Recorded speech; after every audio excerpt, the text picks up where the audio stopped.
तो भाई साहब आज की मंडे नाइट रॉ के अंदर सेथ रॉलिंस ने इस चीज को क्लियर कर दिया है कि वो ब्लड लाइन के पीछे क्यों पड़े हुए हैं और क्यों कोडी रोड्स की हेल्प कर रहे हैं ब्लड लाइन के साथ में लड़ने में। होता क्या है कि ड्रू मैकिंटायर का सेगमेंट था, क्योंकि वो एलिमिनेशन चेंबर को जीते थे तो रिंग के अंदर आके वो सबसे पहले तो फैंस को बोलते हैं वी डिड इट। इसके बाद वो ये भी बोलते हैं कि एलिमिनेशन चेंबर में उनके कान का पर्दा फट गया है, जिसको दिखाने के लिए वो डॉक्टर के पास जाते हैं और डॉक्टर उनसे ये बोल रहे हैं कि वो रसलमेनिया में कम्पीट नहीं कर सकते। जिसके बाद में वो डॉक्टर से बोलते हैं कि तुमने मेरे को सीएम पंक समझ रखा है। तो भाई साहब ड्रू मैकिंटायर सीएम पंक को रोस्ट करने में तो कोई कसर नहीं छोड़ते। इसके बाद वो रिंग के मिडिल में सीएम पंक के स्टाइल में बैठते हैं और भी भाई सीएम पंक के बारे में बातें बोली, मतलब जितना भड़का सकते हैं सीएम पंक को उतना भड़काया। इसके बाद वो सेथ रॉलिंस को बुलाते हैं, सेथ रॉलिंस आते हैं। सेथ रॉलिंस आकर के ड्रू मैकिंटायर को सबसे पहले तो कांग्रेचुलेट करते हैं कि उन्होंने एलिमिनेशन चेंबर को जीता और फाइनली अब उन्हें रसलमेनिया में उनके खिलाफ मैच मिल रहा है। एंड ड्रू मैकिंटायर यहाँ पर सेथ रॉलिंस से पूछते हैं कि भाई क्यों ब्लड लाइन के पीछे पड़े हुए हो, पहले ही तुम्हें इतनी इंजरी हो रखी है और ऐसे में अगर ब्लड लाइन तुम्हारे पीछे पड़ गई तो रसलमेनिया में जो तुम्हारे हार के चांसेस हैं वो और ज्यादा बढ़ जाएंगे। तो इस पर सेथ रॉलिंस जवाब देते हुए बोलते हैं कि कुछ रिस्क ऐसे होते हैं जिनको लेना बहुत जरूरी होता है। ब्लड लाइन का एंड करना जरूरी है क्योंकि ये पावर में रहने के लिए ना कुछ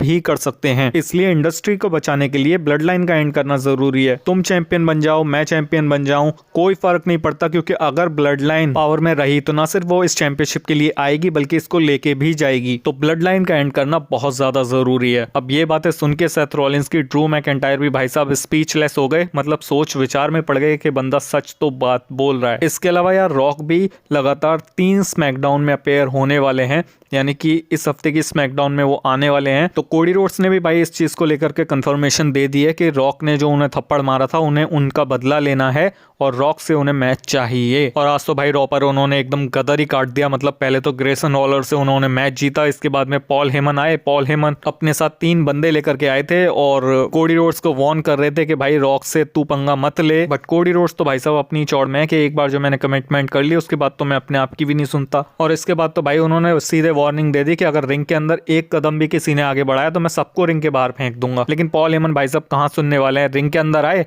खुद तो बच गए लेकिन अपने जो साथ में लेकर आए थे उनको सुतवा दिया। अब यार यहाँ से एक चीज तो लग रही है कि स्मैकडाउन पे कुछ ना कुछ बड़ा पंगा तो होने वाला है। इसके अलावा यार सैमी ज़ेन के फैंस के लिए खुशखबरी है, क्योंकि मैंने कल की शॉर्ट्स के अंदर बताया क्या था, मैं तो खुद ही कंफ्यूज था कि सैमी ज़ेन के रसलमेनिया प्लान्स क्या होने वाला है। भाई कुछ पता नहीं चल रहा था, लेकिन आज की मंडे नाइट रॉ से कुछ चीजें पता चली हैं। बैक स्टेज सैमी ज़ेन का एक इंटरव्यू चल रहा होता है जहाँ पे उनसे पूछा जाता है कि रसलमेनिया के प्लान्स क्या हैं। उसी वक्त वहां पर गुंथर आ जाते हैं, तो यहाँ से ऐसा लग रहा है कि रसलमेनिया में सैमी ज़ेन गुंथर के खिलाफ जा सकते हैं। लेकिन एक और बैक स्टेज सेगमेंट होता है जहां पर चैट गेबल एडम पेयर्स से गुंथर के खिलाफ मैच की मांग कर रहे हैं। तो आज का सेगमेंट देखने के बाद तो फिलहाल यही चीज लग रही है कि भाई नंबर 1 कंटेंडर के लिए एक मैच होगा और जो भी उस मैच को जीतेगा वो गुंथर को रसलमेनिया में फेस करेगा। तो यार आप लोग बताओ, आप लोग के हिसाब से गुंथर को रसलमेनिया में किसको फेस करना चाहिए। बाकी वीडियो के अंदर इतना ही। WWE की इन्फॉर्मेटिव वीडियोस के लिए चैनल को सब्सक्राइब और इस वीडियो को लाइक जरूर कर देना। मिलते हैं नेक्स्ट वीडियो के अंदर।